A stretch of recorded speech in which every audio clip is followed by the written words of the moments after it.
ကျွန်တော်ရဲ့မိတ်ဆွေများအားလုံးမင်္ဂလာပါမကြခင်မှာ2026ခုနှစ်သစ်မင်္ဂလာစတင်တော့မှာဖြစ်ပါတယ်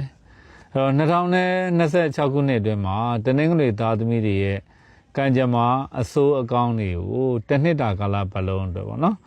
အဲ့ကံကြမ္မာအဆိုးကောင်းတွေတွေတဲတော်နမိတ်ဖတ်ကြားပေးမှာဖြစ်ပါတယ်ဟောဒရန်အစီအစဉ်လေးမစတင်ခင်မှာကျွန်တော်ရဲ့မိတ်ဆွေတွေကိုသတင်းစကားလေးတွေပါကျင်တာပေါ့နော်ကျွန်တော်တို့ယူရိုမင်္ဂလာချန်ကိုဗိုလ်တော်ဦးနေရလွဲပြီးတော့ကျန်တဲ့ရက်တွေမှာပိတ်ရက်မရှိဖွင့်ပါတယ်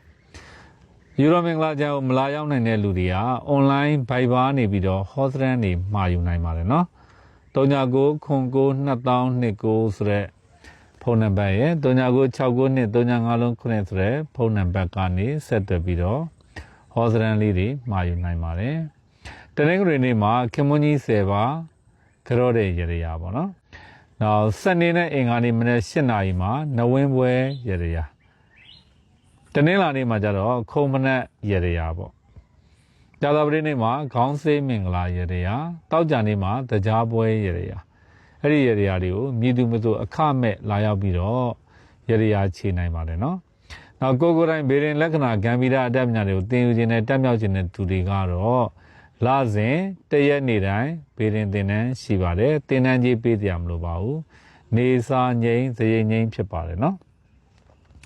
အဲ့တော့တနင်္ဂနွေသားသမီးတွေအတွက်ကျွန်တော်တို့စတင်ပြီးတော့ကံကြမ္မာဖတ်ကြားပေးမှာဖြစ်ပါတယ်တနင်္ဂနွေသားသမီးတွေအတွက်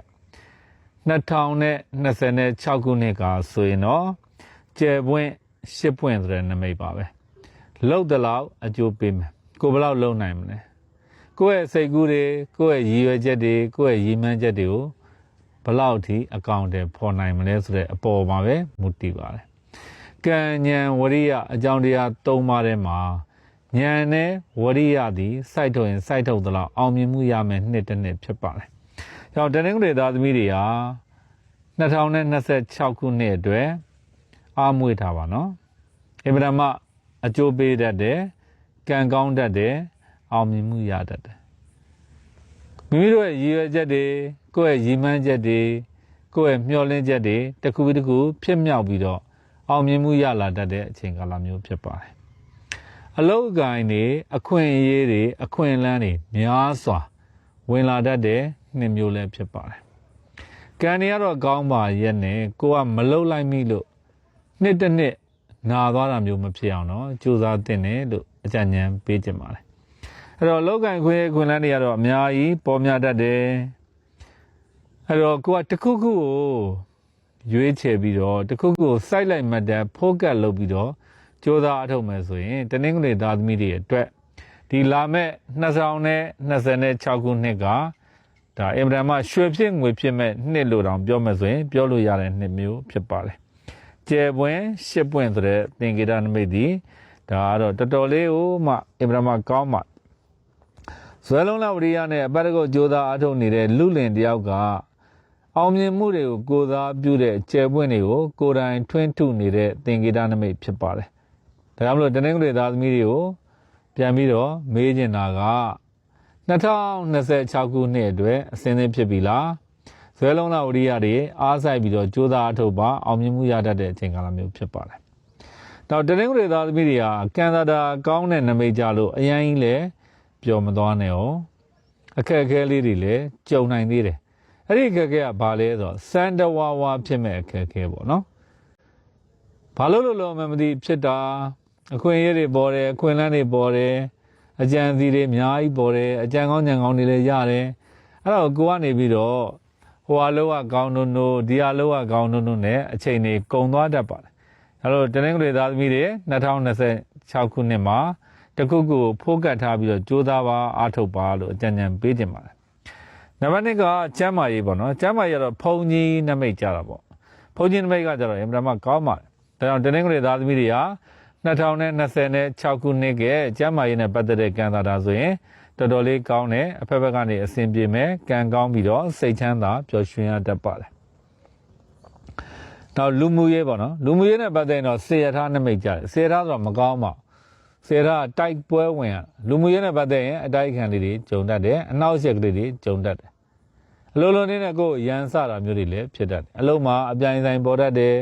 လောဘောကိုင်ဘက်တွေနဲ့အစင်မပြေမှုလေးတွေကြုံရတတ်တယ်အဲ့တော့အတိုက်ခံအနောက်ရှက်တွေအတွက်ရင်ဆိုင်ရဲတဲ့ရင်ဆိုင်နိုင်တဲ့ကြော်လွှားနိုင်တဲ့တတ်တိလေတနင်္ဂနွေသားသမီးတွေအတွက်2026ခုနှစ်မှာအမှန်တကယ်လိုအပ်ပါတယ်နောက်တစ်ခုကကောင်းတာအရန်ကောင်းတဲ့ကိစ္စတစ်ခုရှိသေးတယ်အဲ့ဒါဘာလဲဘာသာရေးနဲ့ပတ်သက်တဲ့ကံပေါ့နော်ဘာသာရေးနဲ့ပတ်သက်တဲ့ကံတာကတော့တော်တော်ဆိုမှတော်တော်ကြီးကောင်းပါတယ်ဘာသာရေးလုပ်ရင်လုပ်သလောက်အေဂျင့်မယ်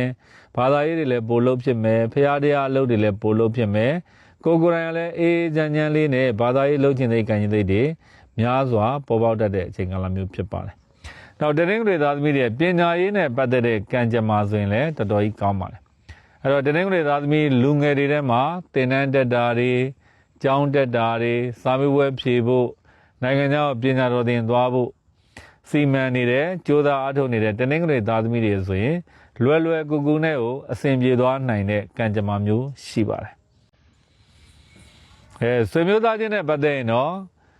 အကြီးအကဲကိုအကြောင်းပြုပြီးတော့ပူပန်ရတတ်တယ်ဆွေမျိုးသားချင်းအကြီးအကဲနဲ့ပတ်သက်ပြီးတော့စိတ်မောလူမောဖြစ်ရတတ်တယ်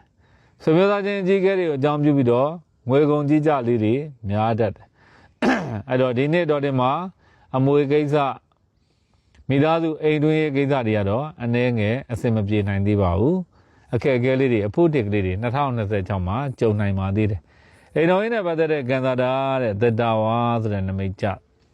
သတ္တဝါနမိတ်ကဒီနေ့တော့ဒီမှာအိမ်တော်ရေးအိမ်တွင်းရေးအိမ်တော်ရေးကိစ္စတွေအခြေအိမ်တော်ရေးကိစ္စတွေနဲ့ပတ်သက်ရင်ပြတ်ပြတ်သားသားဖြစ်သွားမဲ့နမိတ်မျိုးဖြစ်ပါတယ်တိုးလိုတန်လန်ဖြစ်နေတာတွေအားလုံးစရင်ရှင်းသွားမဲ့အချိန်ကာလမျိုးဖြစ်ပါတယ်ပြန်အစဉ်ပြေမဲ့အိမ်တော်ရေးမျိုးတွေဆိုရင်လည်းထဲထဲဝင်ဝင်ပြန်ပြီးတော့အစဉ်ပြေသွားပါလိမ့်မယ်လုံးဝပြီးပြတ်သွားမဲ့အိမ်တော်ရေးမျိုးဆိုရင်လည်းပဲတနင်္ဂနွေသားသမီးတွေရဲ့2026ကယတိပြတ်မိသားစုအိမ်တွင်းအိမ်တော်ရေးတွေပြီးပြတ်သွားမဲ့ကံတရားမျိုးဖြစ်ပါတယ်အရင်အချိန်ကာလတွေတုန်းကလို့တိုးလိုတန်လန်ဖြစ်ပြီးတော့ကြံခဲ့မှာမဟုတ်ပါဘူးလုံးဝကိုအိမ်တွင်းအိမ်တော်ရေးအခြေအားလုံးကလုံးဝကို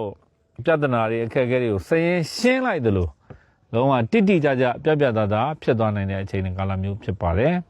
ဒါတနင်္ဂနွေသားသမီးတွေ2026ခုနှစ်အတွက်ကံကြမ္မာဖြစ်ပါတယ်ဆွဲလုံးလာဝရိယနဲ့အပတ်တကုတ်ကြိုးစားထုတ်ပြီးတော့အောင်မြင်မှုရယူနိုင်ပါစေလို့ဆုတောင်းပါတယ်နော်အဲ့တော့တနင်္ဂနွေသားသမီးတွေအတွက်အကျိုးပေးတဲ့ကံကောင်းတဲ့အယောင်လေးတွေရှိပါတယ်ဒီနေ့တော့ဒီမှာအဝါရောင်နဲ့အပြာရောင်နဲ့ကောင်းပါတယ်ကဏ္ဍအပြင်ဆိုရင်9ကဏ္ဍ6ကဏ္ဍကောင်းပါတယ်မြတ်စွာဘုရားရှင်ကိုတော်မြတ်ကြီးကိုမုတ်ဖက်ထုတ်9ထုတ်ကိုမကြကတ်လူပူဇော်ပြီးတော့ဆုတောင်းပါတနင်္ဂနွေသားသမီးတွေ2026မှာမကောင်းတဲ့ကံတာအညံ့ကြိုက်တွေပြေပြောက်ပြီးတော့ကောင်းကျိုးလိုရာဆန္ဒရရှိစေမှာဖြစ်ပါတယ်ဒါကတော့ကျွန်တော်တို့ဘာသာရေးမင်းသင်္ကာရဲ့ကြီးနဲ့ဗရာအပြီးပါဆိုတဲ့ဗီဒီလေးပါမိမိရဲ့အလုပ်ကိုင်ကြံစီတွေစိတ်ကူးတွေရွေးချက်တွေရီမှန်းချက်တွေမြန်မြန်ဆန်ဆန်ပြည်စည်းခြင်းနဲ့ပြင်းပြောက်ခြင်းနဲ့အောင်မြင်ခြင်းနဲ့ဆိုရင်စောင့်ထားတဲ့မင်းသင်္ကာပတိတွေဖြစ်ပါတယ်စိတ်မဲ့ဆိုရင်လည်းပို့ပြီးတော့ကောင်းတာပေါ့နော်ဒီပတိလေးတွေနောက်တစ်ခုကကျွန်တော်တို့ဝါစိမ့်နေကျွန်တော်ကိုယ်တိုင်လုပ်ထားတဲ့အဆောင်လက်ပတ်လေးတွေပေါ့ကျမ်းမာရေးကောင်းဖို့အတွက်အဝါရောင်လက်ပတ်လေးနောက်တစ်ခုကစီဝိုင်းနဲ့ပတ်သက်ရင်အစိမ်းရောင်အဆောင်လက်ပတ်လေးပေါ့နော်ဒါကြီးလေးကြီးစမဒါကတော့အခြေအိမ်တော်ရေးနဲ့ပတ်သက်တဲ့လက်ဖွဲ့လေးဖြစ်ပါတယ်ဒီလက်ဖွဲ့လေးတွေနောက်တစ်ခုကကျွန်တော်ဒီမှာအဲ့လက်ဖွဲ့ထဲမှာပါတဲ့အင်းလေးတွေနဲ့အင်းစမဆက်လွယ်ပေါ့ဆက်လွယ်လေးတွေမြည်သူမဆိုဆောင်လို့ရတဲ့ဆက်လွယ်လေးတွေဒါကတော့ကျွန်တော်တို့ယရနာဒီပန်ဖျောင်းနိုင်တယ်နော်အဲ့ဒါလေးတွေ live မှာလည်းကျွန်တော်တင်ထားပါတယ်ဒါကတော့ဈေးအောင်ကောင်းသေးတဲ့ဝါစိမ့်နေအင်းစမဖျောင်းနိုင်လေးတွေပါအဲ့တော့ဒါကတော့ယရနာဒီပန်ဖျောင်းနိုင်အကြောင်းကိစ္စရှိတဲ့ကထွန်းလို့ရတယ်ဖျောင်းနိုင်ပါအဲ့ဒါလေးတွေလိုချင်တယ်ဆိုရင်ဗိုက်ဘာနေဆက်သွယ်ပြီးတော့မှာယူနိုင်ပါတယ်နော်ကျွန်တော်ရဲ့မိတ်ဆွေတွေတဲ့ဒီကနေ့ကစပြီးတော့နှစ်သက်လာမယ့်2026ခုနှစ်နှစ်သက်မင်္ဂလာမှာတနေ့တာကာလပတ်လုံးကိုကျမ်းမှာစိတ်ချမ်းသာလိုရာဆန္ဒတွေပြည့်စုံကြပါစေလို့ယူတော်မင်္ဂလာချမ်းတွေလှိုက်လဲဆုတောင်းမေတ္တာပို့သလိုက်ပါတယ်